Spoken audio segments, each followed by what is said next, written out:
کھولا۔ اس کا مطلب یہ کہ شیطان یا جن آیت الکرسی کے پڑھنے سے دفع ہو جاتے ہیں اور اللہ تعالیٰ کی حفاظت ہو جاتی ہے۔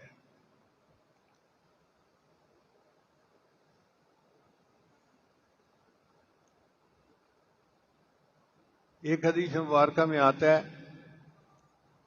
اور یہ روایت سیدنا حسن رضی اللہ عنہ سے ہے، وہ فرماتے ہیں کہ جو بندہ نماز کے بعد آیت الکرسی کی تلاوت کر لیتا ہے وہ اگلی نماز تک اللہ کی سپرداری میں آ جاتا ہے۔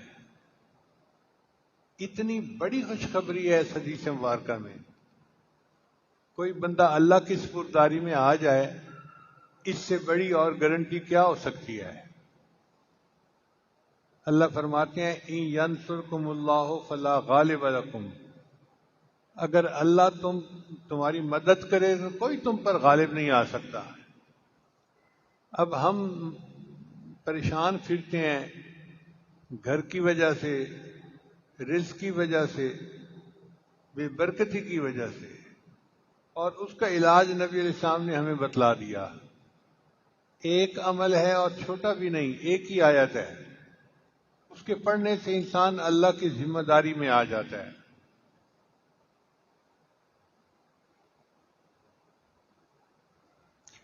اور ایک حدیث مبارکہ میں ہے کہ ہر نماز کے بعد جو بندہ آیت الکرسی پڑھتا ہے اس کے اور جنت کے درمیان صرف موت کا فاصلہ ہوتا ہے۔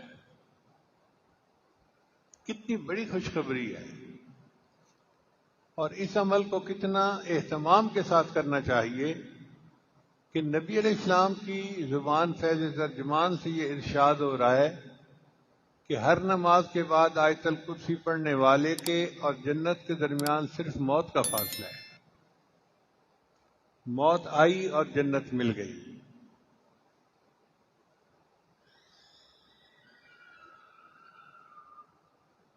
اور ایک حدیث مبارکہ میں آتا ہے کہ جو بندہ آیت الکرسی رات کو سوتے ہوئے پڑھ لیتا ہے اللہ تعالیٰ اس کی بھی حفاظت فرماتے ہیں، اس کے گھر والوں کو بھی حفاظت فرماتے ہیں، اور اس کے پڑوسیوں کی بھی حفاظت فرماتے ہیں۔ سبحان اللہ، کیا خوبصورت عمل ہے کہ بندے کی بھی حفاظت ہوتی ہے، اہل و عیال کی بھی، اور قریب کے گھر والوں کی بھی حفاظت ہو جاتی ہے اس کے بعد۔ اس لیے اس عمل کو بہت اہتمام سے کرنے کی ضرورت ہے۔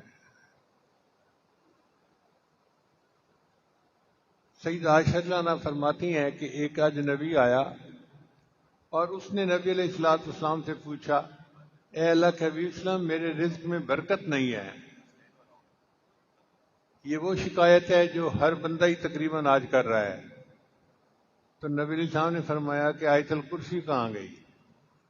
اگر تم آیت الکرسی پڑھ لو گے تو اللہ تمہارا کھانے اور سالن کے اندر برکت عطا فرما دیں گے، یعنی تم جتنا پکاؤ گے اہل خانہ اس کو سیر ہو کر کھائیں گے، ان کو کمی نہیں محسوس ہوگی۔ ہم اپنے وسائل کی کمی کا تو شکوہ کرتے رہتے ہیں، تنخواہ تھوڑی ہے، فلاں ہے، فلاں ہے، فلاں ہے، اس طرف دھیان نہیں جاتا کہ ہم آیت الکرسی پڑھیں تاکہ ہمارے رزق میں برکت پیدا ہو جائے۔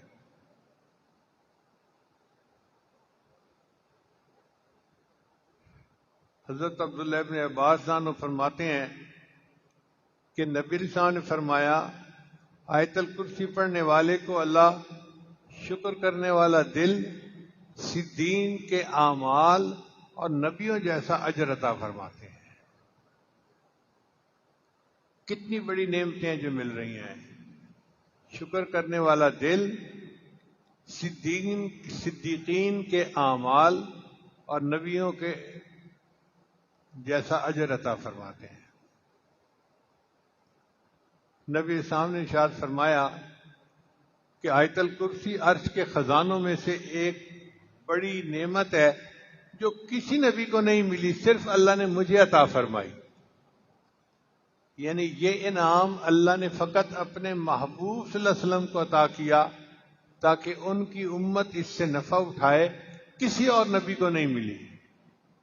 اب آپ بتائیے یہ کتنا بڑا عمل ہے جس کو کرنا ہمارے لیے ضروری ہے۔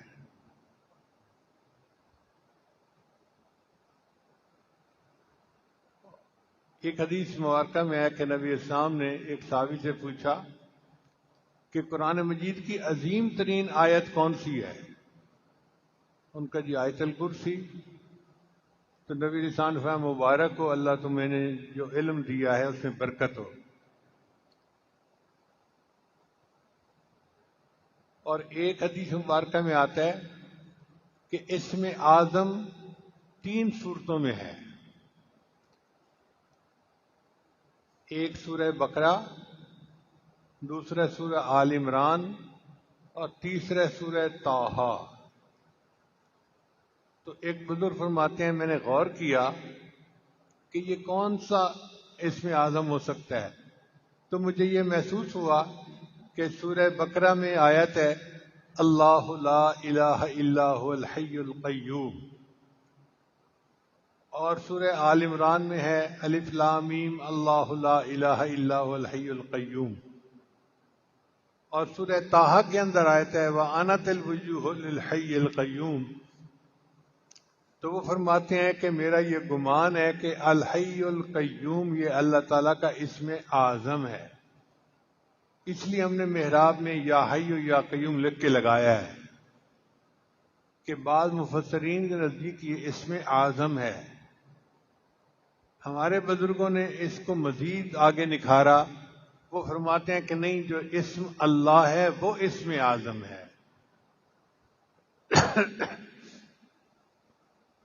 بہرحال یہ قرآن مجید کی عظیم ترین آیت ہے، اور وہ خاص نعمت ہے جو اللہ نے فقط اپنے پیارے محبوب صلی اللہ علیہ وسلم کو عطا فرمائی، کسی اور نبی کو عطا نہیں کی گئی، اور نبی علیہ السلام نے ہم تک یہ امانت پہنچا دی۔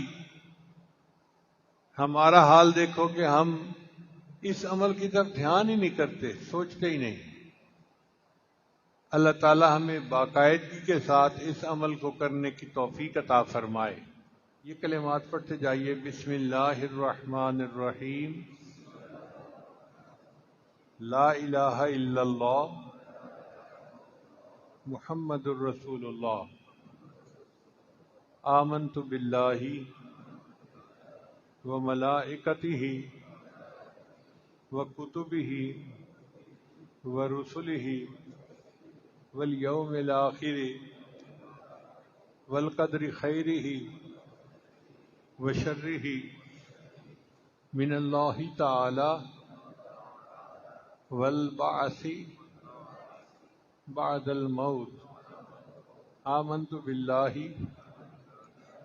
کما ہوا باسمائہ وصفاتہ وقبلت جمیع احکامہ اقرارا باللسان وتصدیق بالقلب، اشہد ان لا الہ الا اللہ واشہد ان محمدا عبدہ ورسولہ، استغفر اللہ ربی من کل ذنب واتوب الیہ برحمتک یا ارحم الراحمین۔ ان کلمات کو پڑھنے سے ہم تو بتائے ہو چکے ہیں، 5 اعمال ہیں، ان کو کریں گے تو اللہ تعالیٰ دل کو منور کریں گے۔ پہلا عمل ہے 100 مرتبہ استغفار پڑھنا صبح و شام۔ دوسرا عمل ہے 100 مرتبہ درود شریف پڑھنا۔ تیسرا عمل ہے قرآن مجید کی تلاوت روزانہ کرنا۔ چوتھا عمل ہے چلتے پھرتے ہر وقت دل میں اللہ کو یاد کرنا۔ اور 5واں ہے مراقبہ کرنا۔ مراقبہ تمام اعمال کا لب لباب اور نچوڑ ہے۔ طریقہ بہت آسان ہے۔ جب صبح و شام نماز پڑھ کے فارغ ہوں تو تھوڑی دیر کے لیے اللہ سے لو لگا کے بیٹھیں کہ اللہ کی رحمت آ رہی ہے، میرے دل میں سما رہی ہے، میرے دل کی ظلمت اور سیاہی دور ہو رہی ہے، اور میرا دل اللہ اللہ اللہ بول رہا ہے، میں سن رہا ہوں۔ زبان سے نہیں پڑھنا، دل پڑھ رہا ہے میں سن رہا ہوں، یہ گمان کرنا ہے۔ اور حدیث مبارکہ میں آتا ہے انا عند ظن عبدی بی، میں بندے کے ساتھ اس کے گمان کے مطابق معاملہ کرتا ہوں۔ جب بندہ یہ گمان لے کے بیٹھتا ہے تو کچھ ہی دنوں میں اس کے دل میں اللہ کی ایسی محبت پیدا ہوتی ہے کہ اس کو محسوس ہوتا ہے کہ میرے دل سے اللہ اللہ اللہ کی آواز آ رہی ہے۔ وہ جن کا عشق صادق ہے وہ کب فریاد کرتے ہیں، لبوں پہ مہر خاموشی دلوں میں یاد کرتے ہیں۔ ہم بھی اپنے اللہ کو اپنے دلوں میں یاد کریں، اللہ ہمیں یہ توفیق عطا فرمائے۔